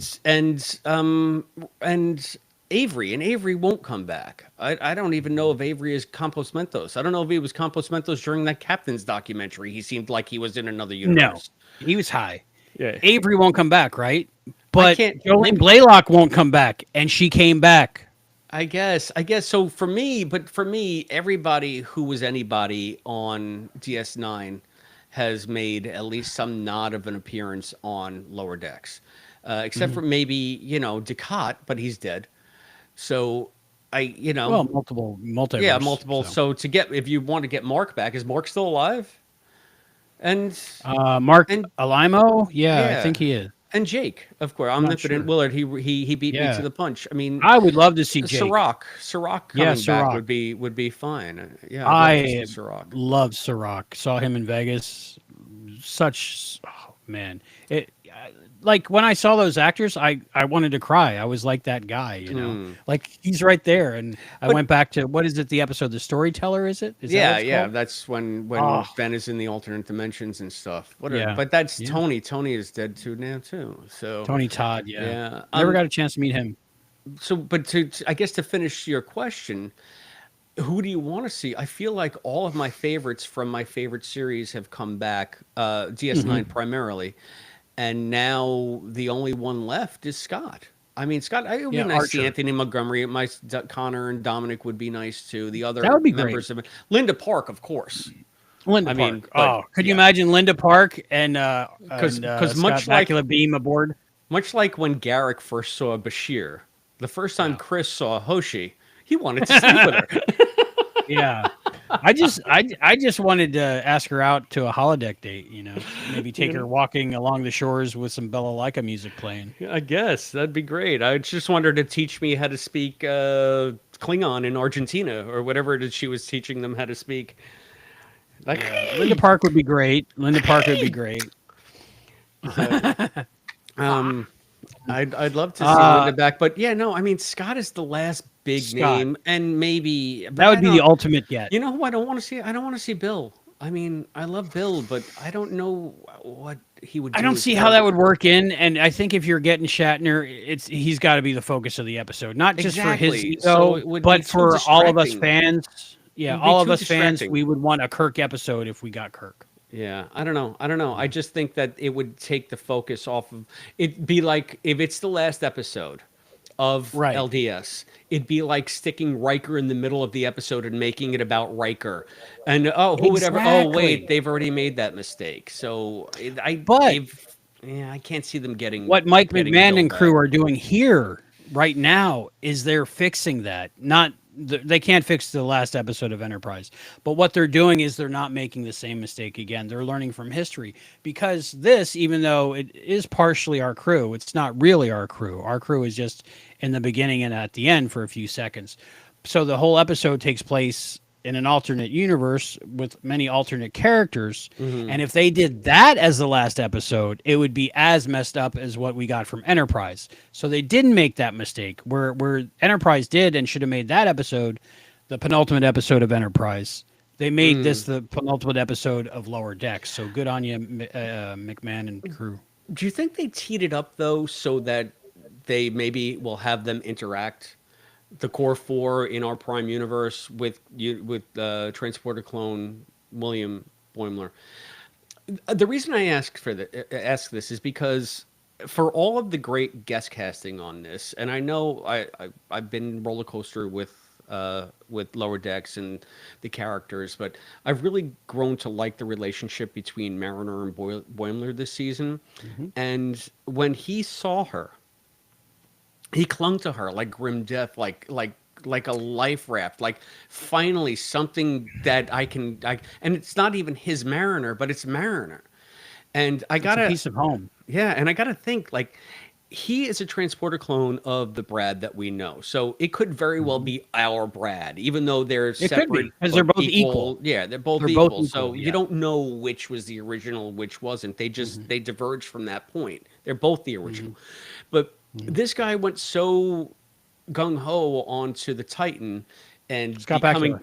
super achievement guy that it's like he lost touch with everything that he was before that, like that. And maybe he's regretting it now. Maybe he wishes he had stayed on the Cerritos instead of going off to live like the quote dream life that he always envisioned for himself on the Titan.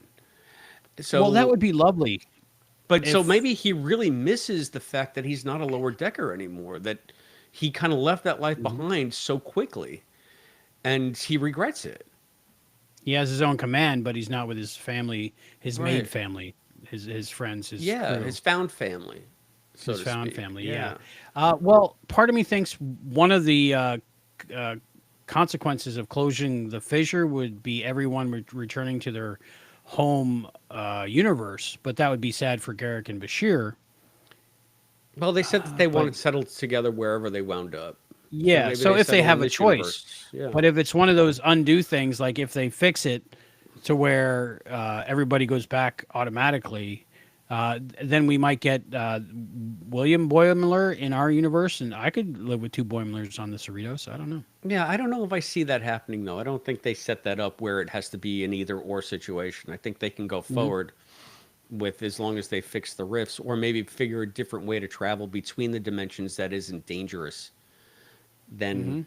it becomes a moot point because we've been traveling between dimensions since TOS times in Star Trek. So there's nothing to indicate that you just need a good ion storm and you can hop And a dimensions, transporter, right? right? Or in And you need DS9 O'Brien. basically it was just like turning a corridor, right? What if we Oh, get O'Brien? do you think that they're gonna get Column? I don't know. I don't know. You got Again, Colleen. everybody's so old now that it would They can be do the voice. exactly, it's the voice. It's not a heavy lift for them to reprise these characters in animation. Yeah, I mean, wherever he is in England or Dublin right now or LA, he could just go to a studio, the local studio, and they can record him Isn't that funny? the Yeah, internet. I was thinking about the DS9 characters. I completely skipped over O'Brien, but don't we always? He's 99% of the crew. Exactly. And of course Worf. I'm just done with Worf. So, Worf would be great. and we had already William and mentioned Worf. Ezri and Jadzia, so I'd love to see either Dax, quite frankly. Ah, man. But okay, here's the thing that makes me think maybe we got all our guest stars. Because at the end of the episode, it transfers back to our universe with our core four of five people, and you're not going to want to go back too much into the alternate universe unless this is an expanded, crazy hour-long episode or something. If you only have 28 minutes, you're going to want to follow the characters we've been following. So we might not get any more stunt casting. I don't know. What do Well, you think? what? Well, they could do it like, but maybe they wouldn't rehash this. But Lower Decks is all about callbacks and stuff. What is the episode of All good things. TNG? No, no, where multiple enterprises start appearing, and there's one where the Borg Parallels. have taken over, and Yeah, there are like parallels. 35. There are 35 Enterprise Ds facing off in Yeah, one because Worf one was like, "I shot. won that competition."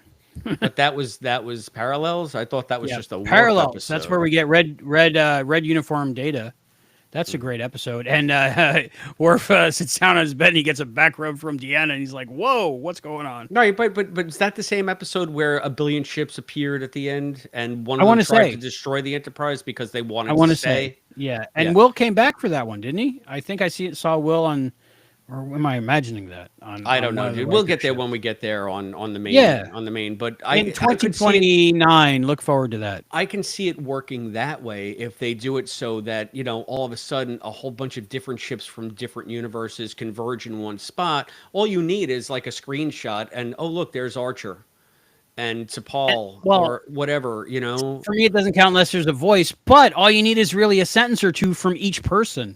And you could do that with 30 people.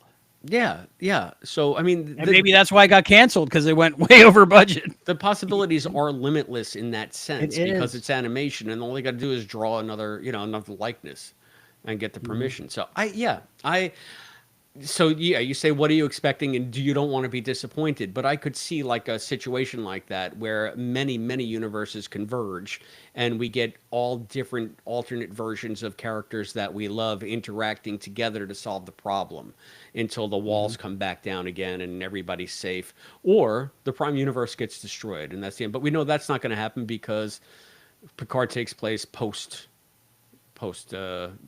Lower Decks.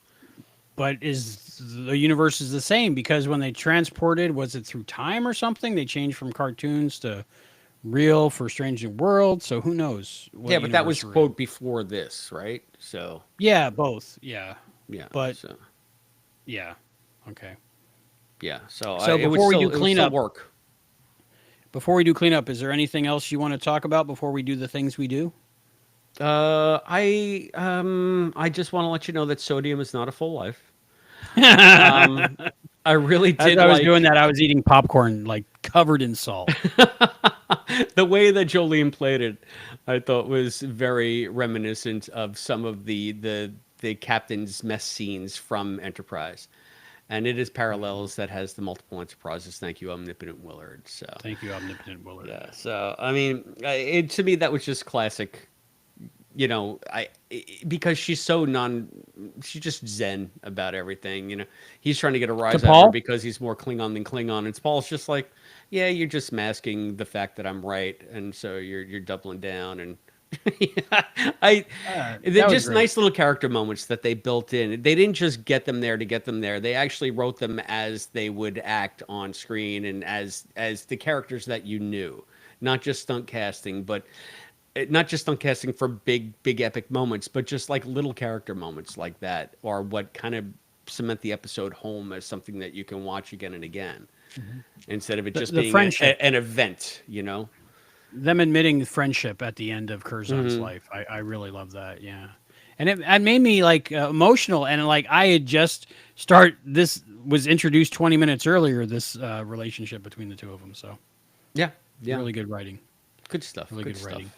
Speaking of the mess hall, the soup where they slam the table and the soup bounces up again, that's becoming like a running gag, like slamming on the table and spilling soup. Well, wonder. maybe that'll come into play in the final episode soon. Maybe it's all about the soup. Maybe. Hilarious. So yeah, I mean, I think we could talk about this for another half an hour, easy. Easily. Easy, because we didn't even talk about this alternate mariner who is somehow super competent and someone that seems to want to be in Starfleet and not be a complete screw up and living Did you up like to that Mariner? You got I your Mariner finally. I liked that mariner because again she wasn't just there because she was actually instrumental in helping them solve the rift problem, which is a nice nod to the fact that you have Mariner and Boimler back together, and it's because maybe they're together that this resolution happens. I don't know. I mean, that could be just me projecting fan stuff onto it. And even he said, "Wow, you're a pretty good engineer," and she said, "Why would you question that?" Why wouldn't? Yeah, why wouldn't I be or be? something? So, yeah, Even though they weren't our Boims and Mariner, it was nice to have the two main stars of the show in the episode, like carrying the episode. yeah. So, It would I have been mean, weird if it was all guest stars. all right, so we're going to do our little bit here. So at this point, we're up to your episode crush. Who was your episode crush? 100% Jolene Blaylock or Jolene as to Paul. Yours? Andy Garak. Andy Yeah, Robinson as yeah, Garak. I mean, yeah. It's great to have him I back. love Julian. I love Garak. I love both of those characters. And as much as I love Jolene, I just love the fact that they're together in this. So it made me Th- happy. that was special. Yeah. That was special. And yeah, when I think of Deep Space Nine, I think I immediately go to Garrick for some reason. Even though he was supposed to be a guest star, he was only in something like what is it, 13 or 23 episodes, but he is so ever present in Deep Space Nine. There's not a character like him, so that Yeah. was nice. Yeah, it's crazy. So, what was your favorite part of the episode? It just has to be the return of T'Pol for me. I that started my shivers, and I was getting them the whole time. I was. Have you ever experienced? And I think you know what I'm talking about. When the pleasure is just too good and you can't take it anymore. Yeah, I guess so. Yeah. Yeah, that's what I was experiencing in this episode, and it started with Jolene's voice, and it just kept going. And when Julian and Garrick were on screen, I was like, I was like, literal fangasm. Right. Not literal, but close, but fangasm. My favorite part of the episode, it kind of plays on that, but it's very specific. When Mariner gets beamed onto the bridge as her shuttle is exploding, and she manifests, and she sees Brad, or it's William, and William hugs her because it's his friend is back. And she kind of like says to him, I think that's DePaul. I think that's DePaul, And I was because just as we like, know, yeah. Like she's a fanboy. Right. She of felt like Star we Trek, all like did. She felt like exactly. we all did at that moment. I think that's DePaul. Like she is as enamored of these people as we are. So I love that little Yeah, bit. yeah. The whole thing. Wow. If you had a crazy dream, this would be the dream. I think of a Right. Star So Trek I episode. know we've been having a tough time finding the 47s, but I think the 47 in this were the 47 fangasms that we had throughout the Yep, I'll 24 take it. minutes. That sounds perfect to me. All right, it's time for trivia, my friend, and it's time for me to ask Trivia. you since you asked me Yes, last time. please ask me. All right, let's make sure this Hopefully, it's is all not one that about we got. Lily from First Contact, or I could answer Lily from How I Met Your Mother. Either of those. Okay, yeah, you don't know. Or You don't Lily know. from The Monsters. I could answer those questions as well. We were talking about Thing just in the last episode. So, in the motion picture The Voyage Home, from where do Uhura and Chekhov plan to, quote, borrow high energy photons in order to recrystallize dilithium, allowing them to return to the future? The Enterprise across the bay from Alameda, Yep. the naval ship. Yes. What kind Yay. of? Do you know what kind of ship it is? A nuclear vessel. Yes. Okay, but it's also an aircraft carrier. I think Oh, you is got it? it though. Okay. I think you got it. Okay. Thank you. Why doesn't the Mirror Universe Captain Archer take control of the Terran Empire with the 23rd century Defiant at his command? Why does he not? Why does he not take control of it? All I really remember is the original series bridge and the Hoshi midriff. So you haven't watched A Mirror Darkly in a I while, haven't in a huh? while. Part 1 and 2. It's been a while. So you don't know Why doesn't he? how come he doesn't? I could have told you this in 4 seconds. Okay, 2 seconds. you do it. I haven't watched Enterprise in about I'll just 7 read years. the yeah. He is assassinated Like by the whole way through. he's assassinated by Mirror Universe Hoshi and Mayweather. That's what Yes, happens. yes, They yes, kill him at the yes, yes, yes, yes. And that's when Hoshi becomes the Empress, and that's why I wanted her to be the Empress when they crossed over in Disco. Instead, we got Giorgio.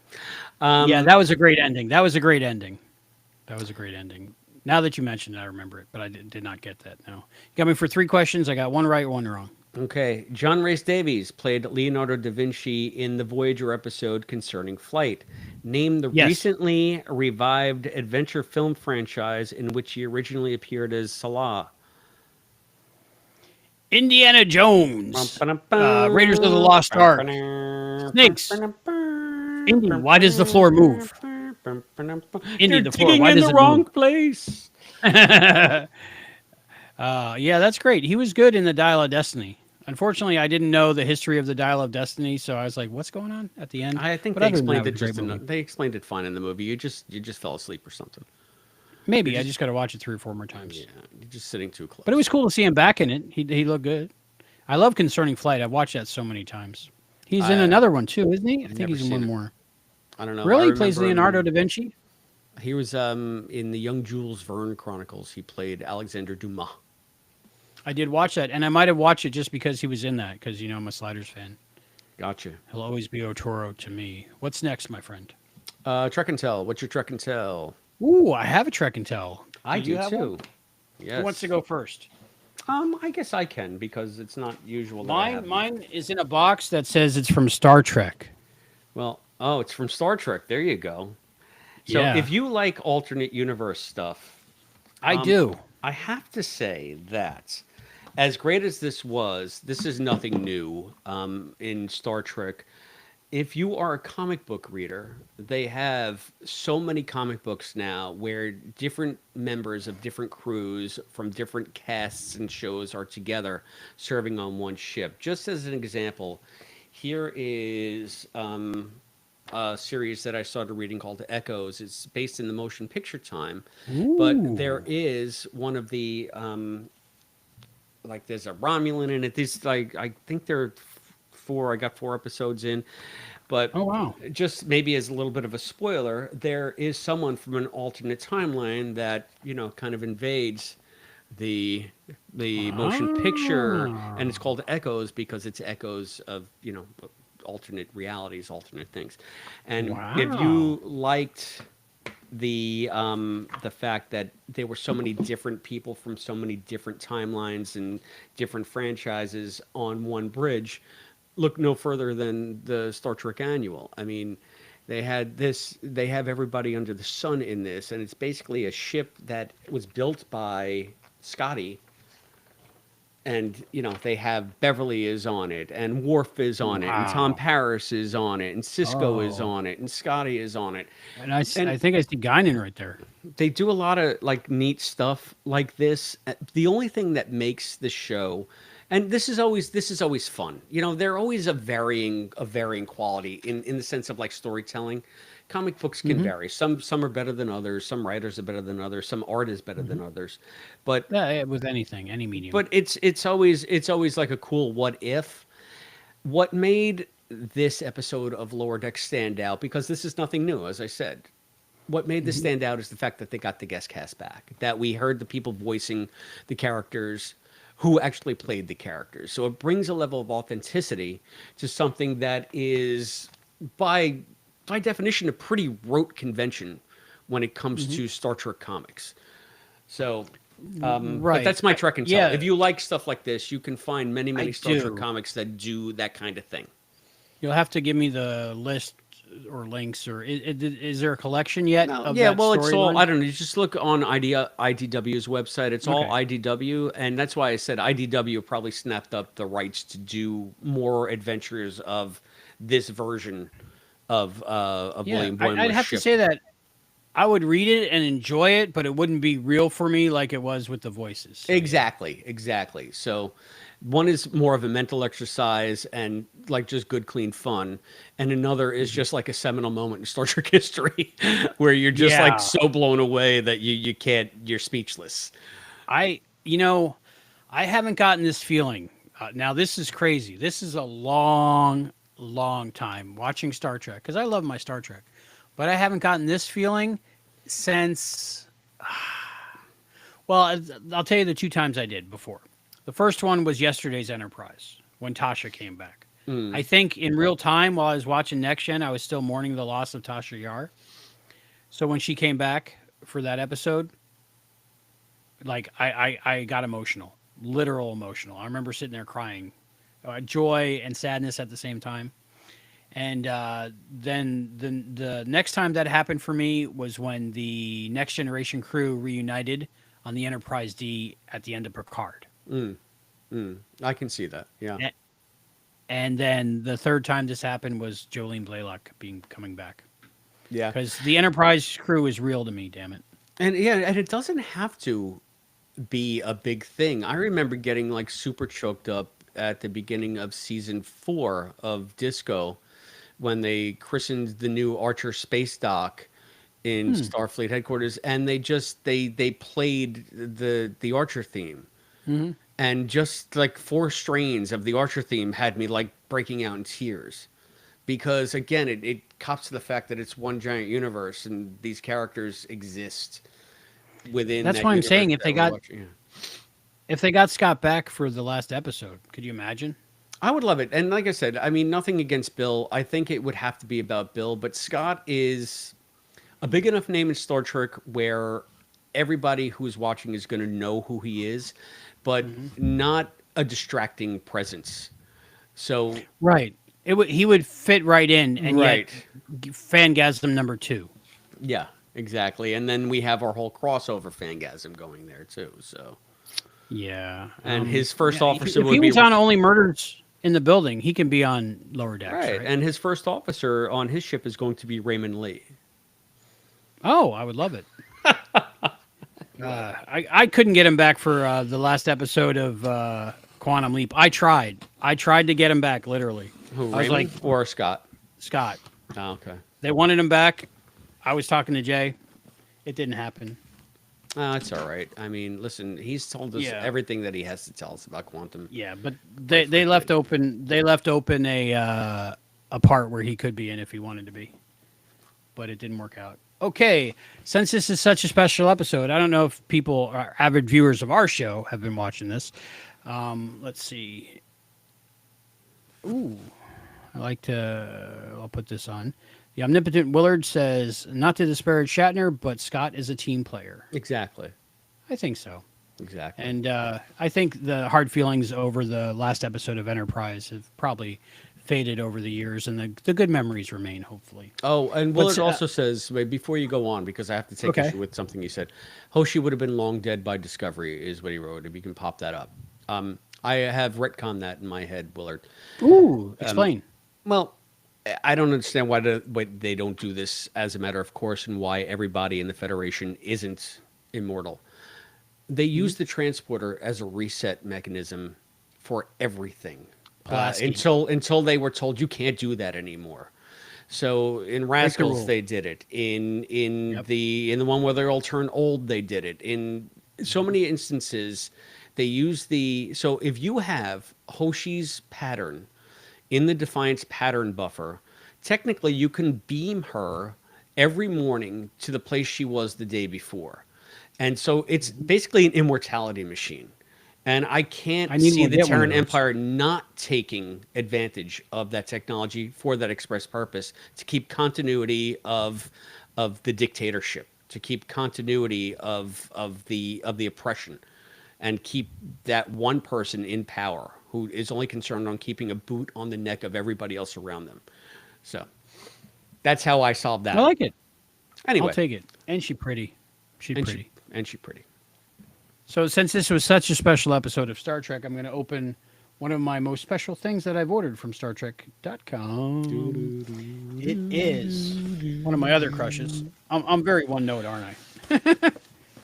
A Funko Pop of... I think I see it.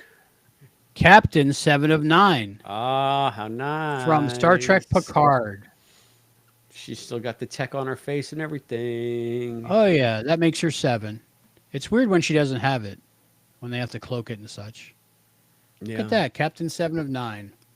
They got Raffi, Jean-Luc, and Jack Crusher, and Captain 7 of 9. I had to get Captain 7 of 9. Let me see the back. Let me see the other ones. Yeah. Oh, cool. I can't believe they have a Jack Crusher, but not a Beverly. Right? Maybe a Target exclusive or something, or a Walmart exclusive, but I haven't seen it. Online exclusive. But yeah, 7 of 9. Groovy, man. Groovy. And I ordered this before I could make my own. I have plans on making a life-size 7 of 9, so we'll see. Okay. We'll see. But yeah, that's my Trek and Tell. Good luck with that. Weird Science, was it? Or was it the other one? Right. My Science Project? No, Weird Science. Weird Science. Yeah. Is it real? It's my creation. That's Oingo Boingo. Oingo Boingo. Yeah, that's the it's number for those listening at home. It's number 1634, and it just says 7 of 9. They don't really get specific on which one is which lately, but they'll have like 4 different ones. But as far as I know, this is the only 7 of 9. Let me know if there's a different one. But her stuff always goes up in value really quickly. Okay. Just like my But not Frasier, that I could ever get my rid of it. Frasier Funkos back here. I'm gonna retire off of these puppies. Yeah. I don't know if you know, but I have Martin and Eddie. You can see Eddie in the. Martin, yeah, those are good. Those are good. But I got Captain 7 of 9. I sees, I sees, I sees. Oh, our 7 of 9 video, it's like at 1.1 thousand views. So it's official. People like 7 more than they like us. That's fine. I mean, was there Yeah, any I'm doubt? Was there really any doubt? That does not shatter my No. worldview in any way. If anybody got to our show by watching that video, let us know. Yeah, Let please us do. know. Please Let us do. know. It's that time of the year. Yes. Okay, time for cleanup. Last little things. Read your notes and come out with whatever you forgot to talk about that you can't wait to talk about, so you wrote it down. I'm going to read mine real quick. Yeah, I think that I Uh, got. Borgified Kirk. That was like a reference to The Return. Did you read Yeah, that? yeah. I Love did The read the Return. return. I did read the return. Yes. Have you read all the Shatnerverse I books? I feel think like I I've have. read like 2 or 3. I think I read Ashes of Eden. I read the Yeah. return. I don't remember which other ones might be in the series. Romulans and Borgs. Yeah, there's like 3 or 4. I think I've Yeah. read all of them because I'm a Shatner fanboy. Uh, let's see. Archer got a shout out. Yeah, as a So that was something. nerdy Starfleet guy.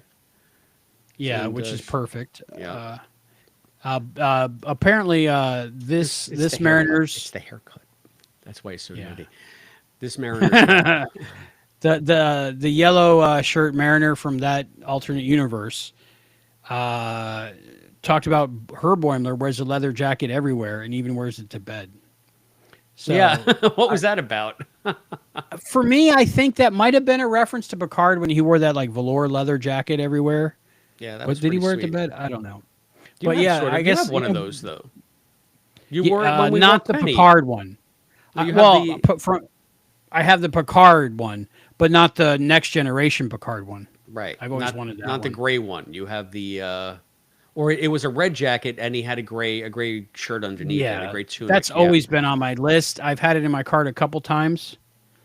But I have, of course, the Picard jacket because when I saw that, I had to get it. But I want to get the other Picard jacket from Next Gen, not the Picard jacket from Picard. gotcha, So I thought gotcha. that was cool.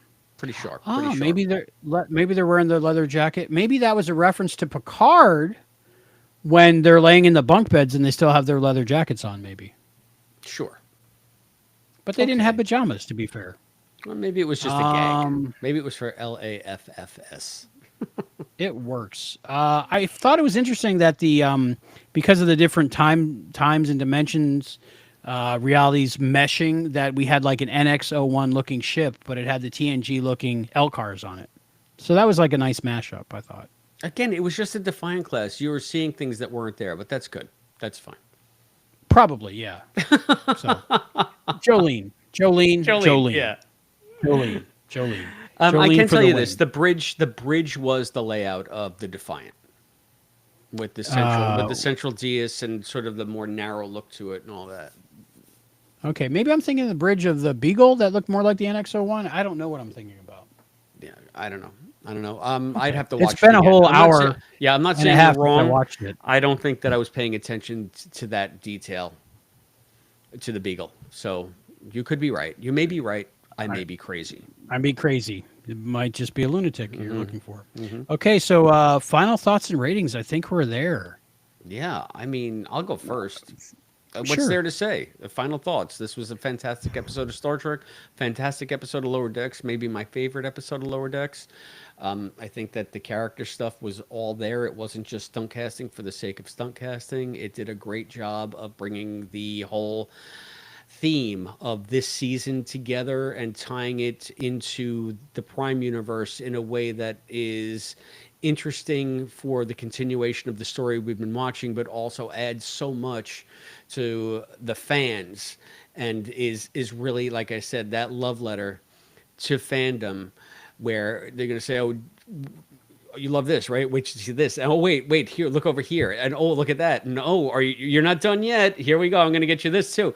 So it was just a fantastic wallowing in fandom, but not in a pandering way. It was perfect. It was just perfect. I'm sure as we watch it and as we see it a million times, there will be cracks in it. Things will start. But right now, I'm still riding high on it. And there might be years down the road where I say, oh my God, why did I gush so much about this? But I'm gushing, damn it. Just gush, gush, gush, gush, gush. I am going to give it 10 alternate to Paul's out of 5. Wow. And I think that's the first time you've ever broken the 5 ceiling maybe on any review. So yeah, and I would agree with you. So the Omnipotent Willer's final thoughts is expletive. We're all gonna die. That's a good cliffhanger. Was there a to be continued before on Lower Decks? Was there? Maybe The end of season 1, whatever, when the Pac-Leds were this presupposes framing that I've Carol cared Freeman. About, this presupposes that I've cared about Lower Decks. So now you do. I think I won you over. I do. I like this season has been much better, and the fact that we have all of these great guest stars. How about you? Final thoughts and ratings.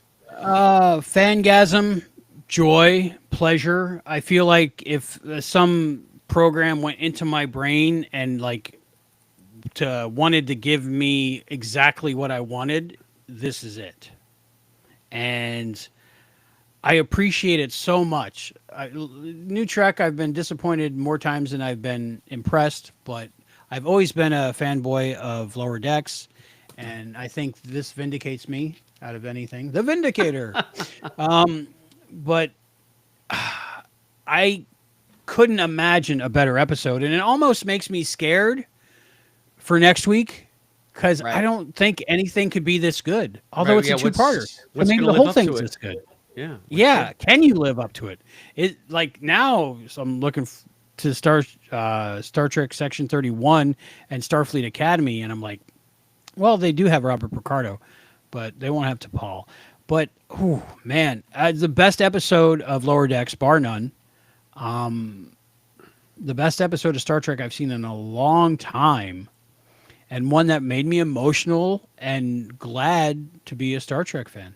Yeah. And I couldn't ask for anything more. I think I've got given 10 ratings before out, but I have to go higher because I can't remember in modern history when I've loved an episode this much.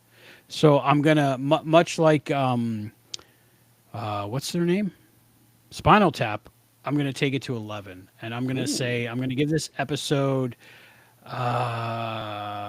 Where did I write it down? I should have been looking this whole time, didn't I? Is there more than 3? Okay. 11 unobserved complex gluon cores. Wow. So those green glow sticks. Deep cut. That make jumping dimensions possible. From Lily's ship.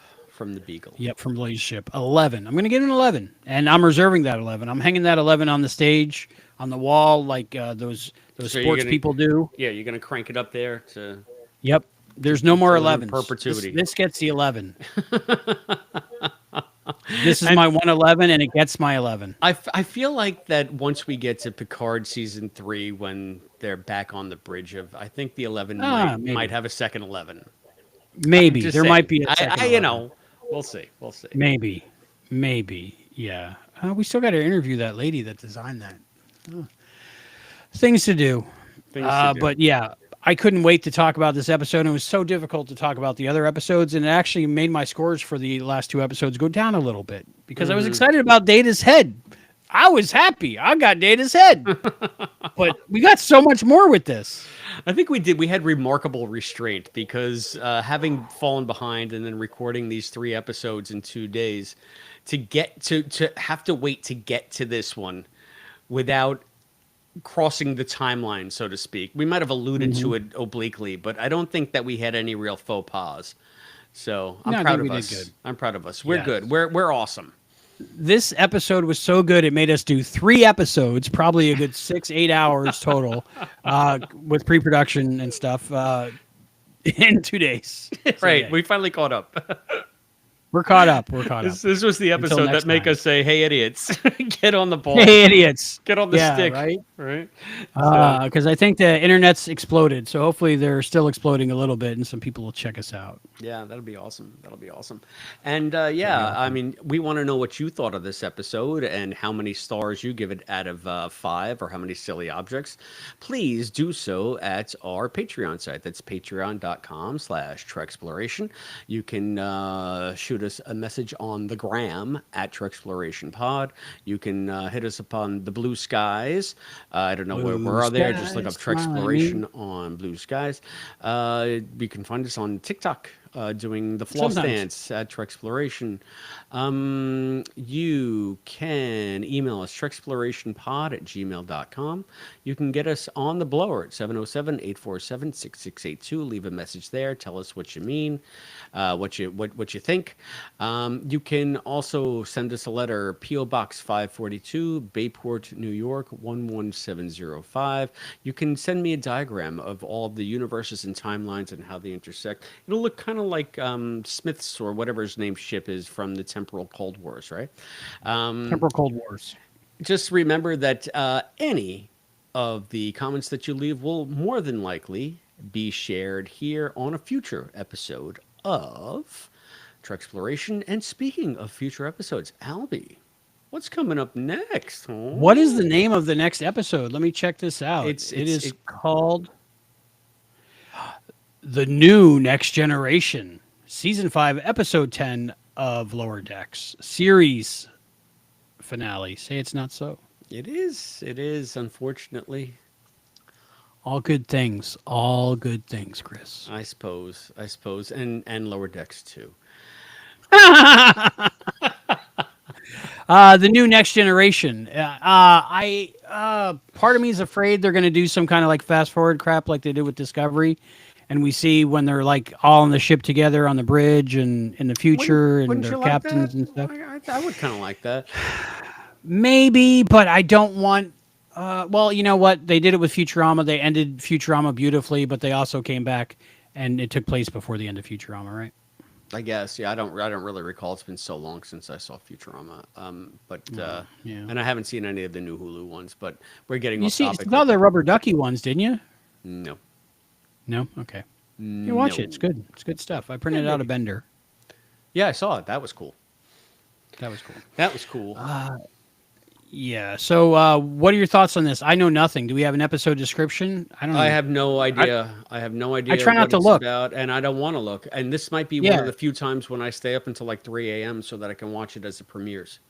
I I was don't. going to ask I that. don't usually do that because So, do we work. podcast from 4 a.m. to 6 a.m.? Depending. Yeah, What do I you don't got to know. work the next day? I Do you work do. the next I day? do. I do. Are you getting the blue flu a little bit? A little bit? I'll see. I'll see. I'll see how I feel on Wednesday afternoon. If only you knew one of the owners of the company, maybe close personal friends or something like that. But you got to be like, this is the series finale of Star Trek. They'll be like, what are you talking about? Who's what? It's like a football game, but different. Okay, I guess. I guess, yeah. I don't know if that Yeah, would fly. probably as soon as possible, depending on how mind blown we are. But I'm assuming we're gonna want to talk about it. So Yeah, for sure. So I count on us doing it at least Thursday night at some point, yeah, even if it's late. Thursday night would be Because, nice. yeah, And you work Friday too, early. yeah, but Friday I can make my own hours. I can go in an hour late if I need to. It's not a big deal. Okay, good. Friday So I'm we'll not seeing see. patients. So anyway, anywho, Okay, anyway. this is just the most excited I've been for a finale in quite a long time, and I can't wait to Yes. see how all this shakes out. Even if they crap the bed for the finale, they gave us this episode, Right. and I'll So, take it, and I'm happy. and I wonder. Everything else is just dessert. Oh, you know what I would really love to see? I'd love to Yes. see a grown-up Elizabeth with her children, because in this timeline she lived, if in fact she was ever born. But anyway, that's Trip That would and be Trip beautiful. and That would be Triple's beautiful. daughter. That would be beautiful. Yeah, Yeah, that was a hard moment in Star Trek, yeah, yeah. It but a was real moment. it was That'd be fantastic. nice. I probably won't pop, but I would get emotional. Yeah, it would just be a beautiful little crescendo. Anyway, yeah, All we right. could We again. want We to could know go what all you night. think. Yes. So we already We told want you to how know to what you think. contact. Oh, we forgot to say youtube.com/exflation. Comment below in the below times over there, right down Yeah, there. that's the easiest way. You're watching Yeah, us. Just leave keep some watching us comments. and type tickety tack down Tickety, there with your tickety, tackety, typewriter. tap, You tappity, can bop, you. connect your typewriter to a TV screen, and you got yourself a computer. There you go. There you go. All right. Well, until next time, when we're talking about the series finale of Lower Decks, I'm so scared, excited, and nervous. Season 5, Episode 10, The New Next Generation. Oh, he's got a beard now. That's so true. Okay, anyway, we'll save it for the next show. So until then, for Trek Exploration, I'm Albie, And I'm Chris. and we'll see you next time. And we're squeeing like fanboys squee. Thank you, Mike McMahon and team. Thank you. All right, we're in our credits.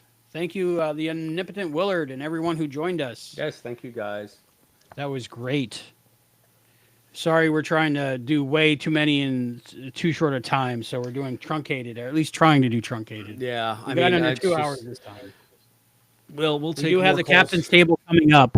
in the So if future. you're listening, Captain Charles, get in contact with us so we know when you can lead this captain's table for the finale of season 5 of Lower Decks. Lower Decks, LDS. They even have Kelvin verse Kirk on there. Wow. They got Pickard. They I like have- me some Christopher Pine. They I gotta say. They got Bakula. They got Giorgio. Wow. It looks like there's Scotty. Is that Tuvix in the background? Who is that? Tuvok, Kukat it looks Neelix? like. And that might even be original, like Cage Pike, maybe. Let me see. I Oh, can't tell. Jeffrey Hunter? Oh, maybe it's Gary Mitchell. Look who made the last few minutes. Listen, Linda, we Linda! signed off, but we're still live. Nice to see you, Linda. All right. Nice to see you, Linda.